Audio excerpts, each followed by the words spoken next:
So mga tol, kakatapos lang po ng laban sa Riyadh, Saudi Arabia sa pagitan ni Canelo Alvarez versus William Iscal. Ang inaasahan nga po ng karamihan mga tol na mananalo sa laban na yan si Canelo Alvarez. Ganyan nga po ang nangyari. Tinalo po ni Canelo Alvarez si William Iscal via unanimous decision.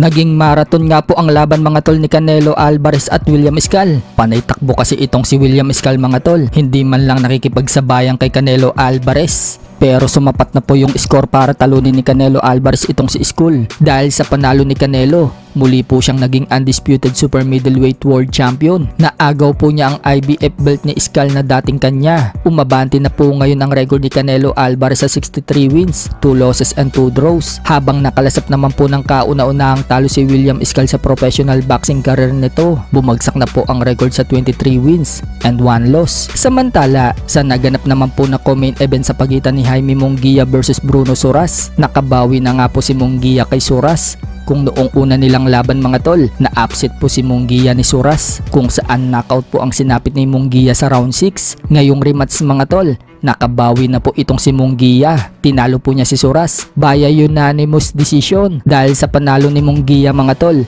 umabante na po ang record niya sa 45 wins and 2 losses. Habang nakalasap naman po ng kauna-unahang talo si Soras, bumagsak na po ang record sa 26 wins and 1 loss. Sa kabilang banda naman mga tol, marami nga po ang hindi naniniwala magbabalik si Manny Pacquiao sa boxing para labanan itong si Mario Barrios, ang kasalukuyang kampiyon sa WBC welterweight. Kahit nga po mismong si Manny Pacquiao na ang nagsabing magbabalik siya sa boxing, marami pa rin ang hindi naniniwala. Sinasabi ng mga fans, paano daw lalaban si Manny Pacquiao sa boxing? Tatakbo daw ito sa pagkasenador. Pero sa lumabas na balita mga tol kahapon lang, mukhang marami na ang maniniwala na talagang magbabalik sa boxing si Manny Pacquiao. Mismong WBC president na si Mauricio Sulaiman na po ang nagsabi mga tol na magbabalik daw si Manny Pacquiao sa ibabaw ng ring para labanan si Mario Barrios sa buwan ng July. Panoorin po natin mga tol ang sinabi ni Mauricio Sulaiman. Well, at this time Mario Barrios is going to fight Manny Pacquiao in July.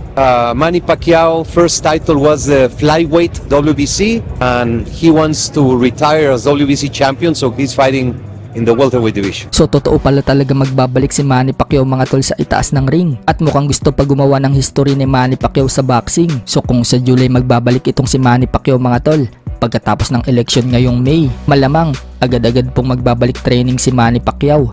2 buwan na paghahanda para sa laban dito kay Barrios. Pero marami pong mga fans ang natatakot sa pagbabalik ni Manny Pacquiao dahil may edad na daw na 46 si Manny Pacquiao. Kaya tanong ng karamihan mga tol, kakayanin pa daw kaya ni Manny Pacquiao ang mas batang si Barrios na may edad pa lang na 30? Bukod dyan, hindi na rin daw maganda ang pinakitang laban ni Manny Pacquiao sa last exhibition niya sa Japan noong makaharap daw nito si Rukia Anpo. Dahil iniinda na daw ni Manny Pacquiao ang suntok, partida, hindi pa daw yung professional boxer. Paano na daw kung si Mario Barrios na champion ang makatama kay Manny Pacquiao? So wala tayong magagawa mga tol. Kung yan ang gusto ni Manny Pacquiao, suportahan na lang po natin si Manny Pacquiao at malay natin manalo pa siya sa laban na yan.